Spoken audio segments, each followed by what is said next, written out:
আরে দাদা, আপনারা আবার এসছেন? আমার দাদা তো একবার ক্ষমা চেয়েছে, তা আপনারা আবার কেন আইছেন? এই আমরা কেন আইছি সেটা পরে বলছি, আগে বাচ্চারা ডেকে আনতে বলছি, বাচ্চারা ডেকে নিয়ে আসেন। আচ্ছা গণেশ, তুই গোপালকে ডাক দে।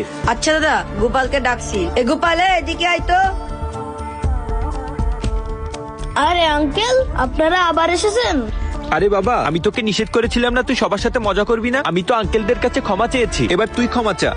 আঙ্কেল, আমি আর করব না, আমাকে মাফ করে দেন। আরে না না না বাবা, আমার ক্ষমা চাওয়া লাগবে না। শোনো, এই দেখো আমরা তোমার সাথে হোলি খেলতে এসেছি। আরে দাদা বাবু, আপনারা হোলি খেলবেন? হ্যাঁ ভাই, আমরা আপনার ছেলের সাথে হোলি খেলতে এসেছি। হ্যাঁ ভাই, আমরা আপনার ছেলের সাথে হোলি খেলতে এসেছি। আসলে ভাই আমাদের ধর্মে তো হোলি খেলা নেই, এই জন্য এটা সম্পর্কে আমরা জানি না। তখন ওর সাথে একটু খারাপ ব্যবহার করে ফেলেছি, আপনারা কিছু মনে করবেন না। আসলে আমাদের ইসলাম ধর্ম শান্তির ধর্ম, এই ধর্ম কাউকে কষ্ট দিতে শেখায়নি। তাই আমার ব্যবহারে আপনারা যদি কষ্ট পেয়ে থাকেন, আমি আন্তরিকভাবে আপনাদের কাছে ক্ষমা চাচ্ছি। হোলি খেলতে হয় কিভাবে আমি তো জানি না, এই দেখেন রং নিয়ে আসছে।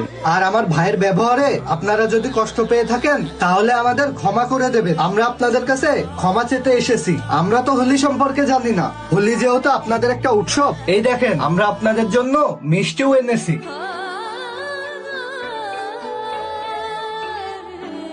চলো বাবা, আমরা এবার হোলি খেলি।